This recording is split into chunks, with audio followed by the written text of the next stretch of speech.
Bonjour à tous, bienvenue autour de la table dans cette nouvelle rubrique pour commenter la parole de Dieu.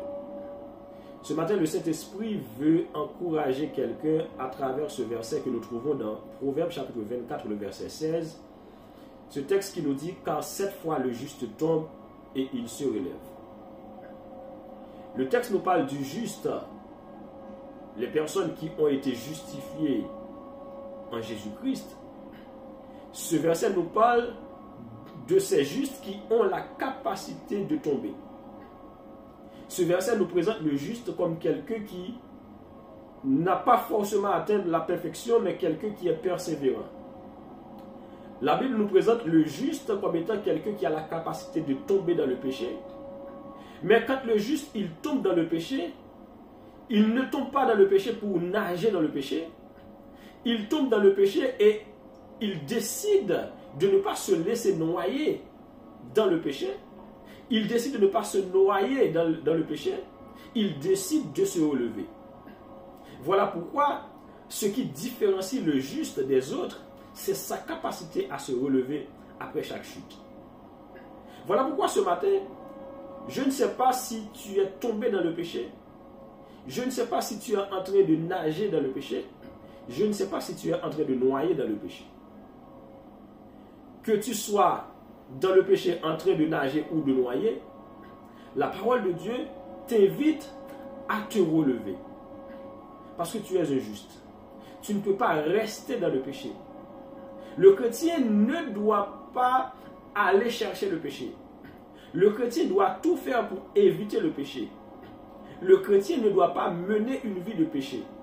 Le chrétien doit marcher selon l'esprit. Le chrétien doit fuir le péché. Mais toutefois, la Bible nous présente le juste comme étant quelqu'un qui a la capacité de tomber dans le péché. Et si ça arrive, ça doit être une erreur de la vie du chrétien. Et quand ça arrive, le chrétien ne doit pas fuir la présence de Dieu. Au contraire, le chrétien doit avancer dans la présence de Dieu, devant le trône, devant le tribunal de Dieu pour implorer son pardon. Voilà pourquoi aujourd'hui, j'aimerais te dire, mon frère, j'aimerais te dire, ma soeur, je ne sais pas ce que tu as fait. Je ne sais pas comment est-ce que tu vis ta vie chrétienne, comment est-ce que tu présentes ta vie de sanctification devant le trône. Mais le Seigneur, il voit, il nous connaît, il sait de quoi nous sommes formés, il sait de quoi nous sommes capables. Il connaît nos défaillances, nos chutes de chaque jour. Mais sévère en ses exigences, la parole dit qu'il est riche en son amour. C'est ce que nous chantons dans les chants d'espérance.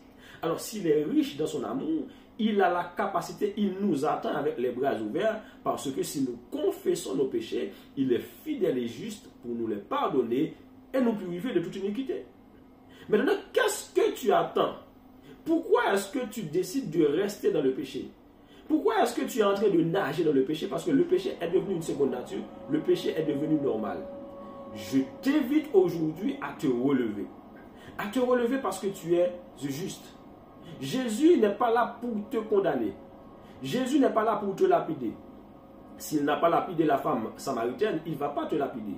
S'il n'a pas lapidé la femme pécheresse, il ne va pas te lapider. Les hommes peuvent te lapider.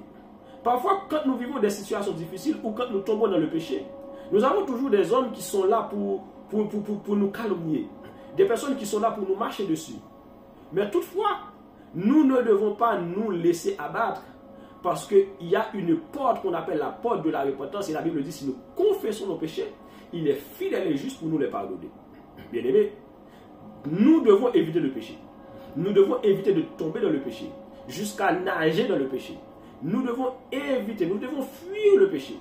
Mais si ça arrive que tu tombes dans le péché, relève-toi. Relève-toi après chaque chute. Dieu, sans tenir compte des temps d'ignorance, il appelle tout le monde à se repentir.